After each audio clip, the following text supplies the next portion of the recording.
the offensive trade targets. So these are guys we're in almost into week 6. It's time to start thinking about if you're in a championship mindset, somebody who's trying to make a stretch run for the playoffs here.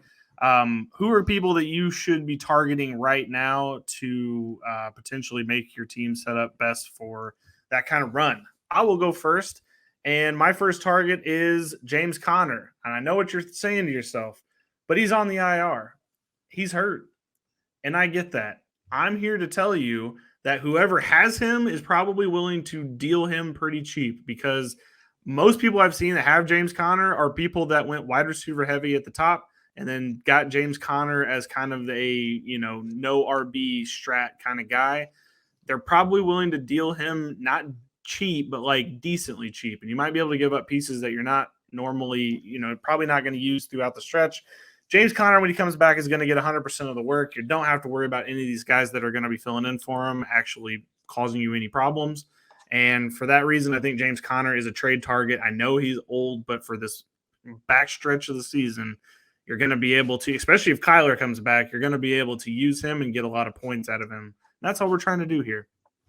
Well, the biggest thing is right now, and I hate this, everything. Trading for James Conner. If you can get him cheap, I love it. But the big thing is the Cardinals are actually playing pretty decent football. So this might actually get Kyler interested in playing. They don't have the first round pick right now. That belongs to the Bears, and not even probably because of the Bears. The Panthers seem to be gifting a first round pick to the Bears at the moment. So there could be a chance that Arizona has a chance for the playoffs. I mean, the NFC is pretty wide open other than a few, 3 teams, the Eagles, Lions, and 49ers. And who the hell thought you'd say Lions second? I understand that, but it's just impressive how they're playing. So Connor could be a huge part of this, them making the playoffs, that last playoff push, if Kyler somehow does decide to play some football again. I like it, Billy. I'm going to go try to trade for some James Conner. See what happens. I have a lot of issues at running back. I mean, probably. All right. Well, so my guy is an underperformer, to say the least. Last year, completely breakout, and that's Chris Olave. This year, ugly football. And that's a little bit in part to Derek Carr here, obviously. But it's no secret that they're struggling at all, but I think Olave is just a no-brainer to target. I mean, this guy has got to break out sooner rather than later. I think anyone who has Olave on a team is starting to get clearly frustrated at the moment. And you have to imagine that Michael Thomas, for one, probably won't stay healthy the whole time. And it's not like he's blowing stats off the board. If the Saints want anything to do with any playoff spot, which is, Derek Carr's career at this point, they're going to have to throw to Chris Olave. So I don't really have a good argument other than he fucking beasted last year and he's going to do it again. It's looked real rough the last couple games. And I personally think it can only get better. And I don't think you have to pay a whole lot to get him at the moment. The targets are still relatively there. The performance is not, obviously. So people see numbers and they see 1 catch for 4 yards and then they see 2 catches for 12 yards. Sure, you got a touchdown. People aren't happy about that. People want someone with targets. I'm not saying go trade Puka Nacua out there, but I'm saying that might be someone that you could flip for it if you wanted to. Yeah, I'd make that trade. Honestly, the sad part about being the late one to update our IDP sheet on there that we have our running sheet is Chris Olave was one of the guys that I was going to put on there. So I completely agree with you. He absolutely should turn around and have a much better end of the season. Love it. I don't think there's any argument because everybody loves it. Yeah, no argument here. All right. So mine's Amari Cooper. Deshaun Watson's been out. He finally scored a touchdown with Deshaun Watson in week 3 there. Had a pretty good game. And then Deshaun's out with the shoulder. I think people are kind of frustrated with Amari Cooper, especially after how last year ended going into this year. So I would be trying to trade for him because his schedule the rest of the season is absolutely magical. You have Indy, Seattle, Arizona, Baltimore, who've been pretty good against the pass lately. Pittsburgh, Denver, the Rams, the Jags, the Bears, Houston, and the Jets going into week 17 there. So assuming Watson gets healthy, he could go on an absolute roll as we see that chemistry develop between the two of them for the rest of the year. Well, the sad thing is we saw it develop. Like week one, everyone's still shaking the rust off of preseason. I think everyone in just week one looked rusty all around. There was not a whole lot of teams performing to a high capacity, except for maybe the Detroit Lions. Then weeks 2 and 3, we see, 10-8 targets. We see the touchdown. We see 100 yards pretty much each game. And then he goes down. And no offense, but PJ Walker isn't it. Yeah, sorry. But, it's going to get better for Cooper. We hope Watson can get better for that target to work. But I mean, he's not even the deep threat he used to be. He's getting pretty decent average. He's just a wide receiver. And unfortunately, in some of these games, you're not seeing a whole lot from Cooper right away, but you're always seeing it at the end of the box score. So when Watson's available. Honestly, I think the Amari Cooper is the worst we've seen him going to be for the rest of the season. I think going forward, he is going to blow what he's done out of the water, and that includes a couple of good games. So I think by the end of the season, we're going to look back at the first 4 games before the bye and be like, wow, it's crazy he started out that slow, personally.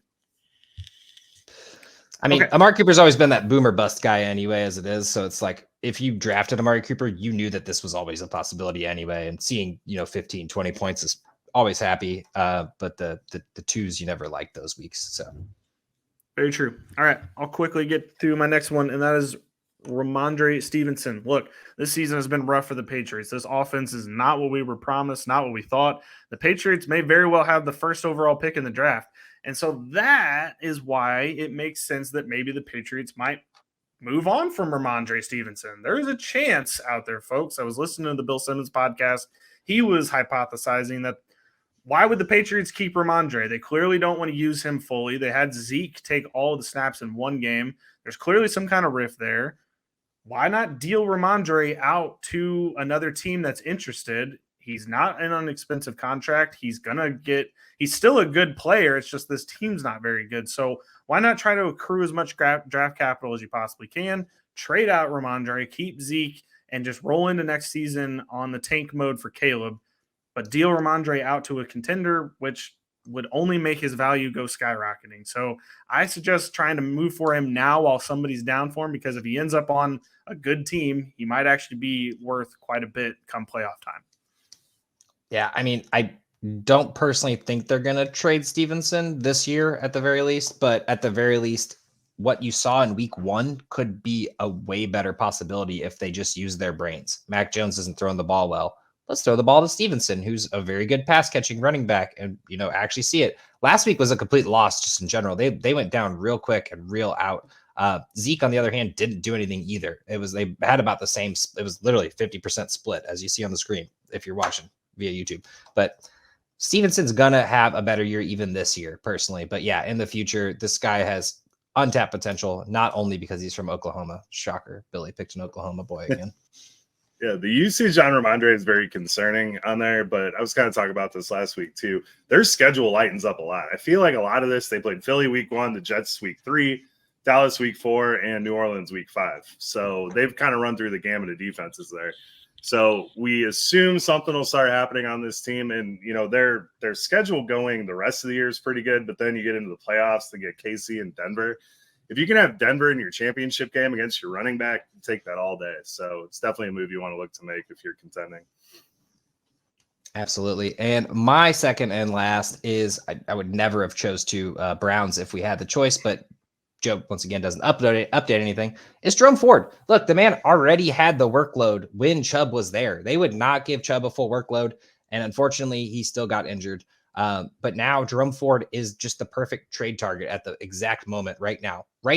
Maybe next week as well. This should age pretty well if you're listening to this a couple days late. It's already Sunday. You're rolling in. You're like, shit, I should have done that. Don't worry. He's playing the 49ers this week and will more than likely have a relatively bad week this week. But the thing is he had a bad week last week against Baltimore. And Baltimore's a stout run defense. I mean, sure, it looked okay with the pass catching, but there's also the bye week in between. He's not the hot commodity off the waiver wire anymore. And right after the 49ers, it gets much, much easier with Indy, Seattle, Arizona in the following weeks.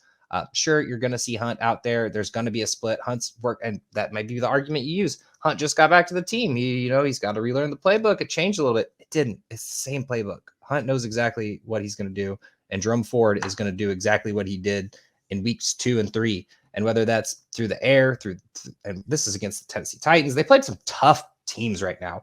It's only going to get better for Jerome Ford, and I'm going to try to get him anywhere I can. Honestly, I've had some pretty rough running backs this year so far. So, yeah, scoring 2 touchdowns, wasn't it Tennessee that he did that on? That was impressive. Yep. So on the ground too. Yeah, we know that Tennessee really doesn't give up much at all. So I love that pickup on there, and that bye week definitely helps because people have kind of forgotten about the hype on that. Yeah, the bye week fill-ins whenever people find the new hot commodity. Plus, you see a down week. Plus, you're probably going to see a down week. I mean, he could have a good game against the 49ers. It's not impossible, but just saying, right now would be the way to go. People see that on the lineup and they're like, "Oof, I don't want to have Jerome Ford going against the 49ers. He didn't look good last week. I'm going to sit him and then not saying start him this week. Trust me, we'll get to the week previews, or you probably already listened to the week previews. Either way." All right. My last trade for is Jonathan Taylor. I can speak from experience here. Jonathan Taylor managers no one knows what to do on this one. No one knows what to do here. Yeah, very resilient. That's a good way to put it. So you go through the first 4 weeks, whatever. Then he finally comes back and we see Zach Moss absolutely Thunderdome motherfuckers out there. So what do we do with Jonathan Taylor? They say they're going to ramp him back up. I've heard talk somewhere that this contract makes it easier for them to trade him. And I do think with what they paid him and behind that offensive line, he's going to get used, and he's going to get used effectively down the road. So you're going to be able to catch a Jonathan Taylor manager very confused right now. So if you send a trade for him, there's a good chance you could get him. And if he gets traded, kind of like we were talking about with Ramondre, good news. And I do think even if he stays on the Colts, he will be featured much more unless they decide to completely tank this year. So I would trade for Jonathan Taylor and see what happens. My biggest thing about this is we all knew that Jonathan Taylor was going to be on a pitch count. We just didn't assume that Zach Moss would go off against Tennessee. That's what it came down to. That was the hard part. And so now you're seeing Zach Moss, and that's really the selling point is, well, Zach Moss went off against Tennessee. You don't know you got Jonathan Taylor. He's not a top 10 running back anymore. You're wrong. He is. He always has been.